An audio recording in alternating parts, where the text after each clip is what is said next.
আকবরশাহ থানা যুবদলের সাবেক সদস্য সচিব ইলিয়াস খান সহ যুবদল স্বেচ্ছাসেবক দলের নেতাকর্মীদের বিরুদ্ধে মিথ্যা সংবাদ পরিবেশন ও বিভিন্ন ফেক আইডি ব্যবহার করিয়ে সামাজিক যোগাযোগ মাধ্যমত অপপ্রচারের প্রতিবাদে সংবাদ সম্মেলন করিয়ে আকবরশাহ থানা যুবদল স্বেচ্ছাসেবক দল ও ছাত্রদল।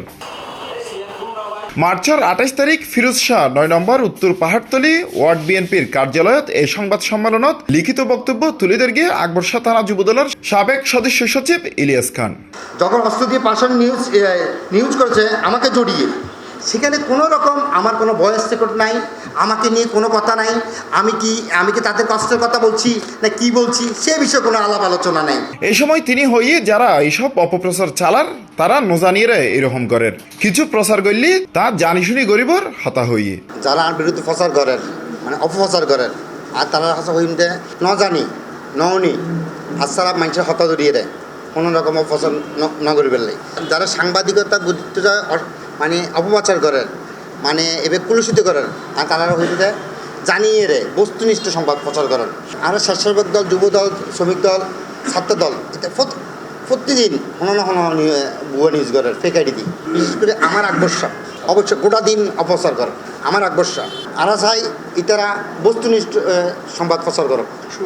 এবং ইতারা শুভবুদ্ধির উদ্যোগ। বিভিন্ন মাধ্যমত যারা এসব অপপ্রচার চালার তার বিরুদ্ধে তীব্র নিন্দা ও প্রতিবাদ জানাইয়ে আকবরশাহ থানা স্বেচ্ছাসেবক দলের আহ্বায়ক হাসান মাহমুদ, আকবরশাহ থানা যুবদলের সাবেক সিনিয়র যুগ্ম আহ্বায়ক খালেদ সাইফুল্লাহ, আকবরশাহ থানা বিএনপির সাবেক যুগ্ম সম্পাদক নাসির উদ্দিন, 9 নম্বর ওয়ার্ড যুবদলের সাবেক আহ্বায়ক মোহাম্মদ ইউনুস সহ অনেকেই অপপ্রচার এমনভাবে করেন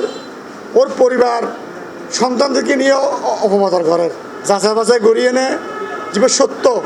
এবং অন্যায় তুলে ধরবেন এবং যেটা অন্যায় অন্যায়ের বিরুদ্ধে ওনারা রুখে দাঁড়াবেন। আর সাংগঠনিকভাবেও এবার তীব্র নিন্দা জ্ঞাপন করি। আমি মনে করি আরও কঠিনভাবে তার পদক্ষেপ নেওয়া উচিত, আরও কঠিনভাবে ইনশাল্লাহ ভবিষ্যতে এই ধরনের পদক্ষেপ লইম বলে এরা প্রস্তাব প্রকাশ করি। ডেসপারেটলি রাজনীতি করে যেগুলো স্বৈরাচার বিরোধী সক্রিয় আন্দোলন সংগ্রামে অ্যাক্টিভ আছে ইটারারে নিষ্ক্রিয়করণের উপায় পন্থা এই যে কর্মকাণ্ডে বিগত দিনের যেদিন করছে এগিন আর ঐক্য নষ্ট করে ফেললে হাজগিন করার বাদল মশাইলে কুত্তা ফল হয়ে যাবই এবং বর্তমান পরিস্থিতি সেম সহযোদ্ধা ইলিয়াস খান এবং আর অন্যান্য ভাই ব্রাদার যেখানে আছে তারার নামে বিভিন্ন ধরনের তথ্য ছাড়া অপপ্রচার করেন। তথ্য নাই, যুক্তি নাই, এই ধরনের তো আমরা অপপ্রচার করি না ভারত। বিভিন্ন আইডিয়াকে নাম দিয়ে না এটারা আর সহযোদ্ধা অকলের বিরুদ্ধে বিভিন্ন ধরনের কুৎসার অর্ডার আর এই আকবরশাহ থানা যুবদলের পক্ষে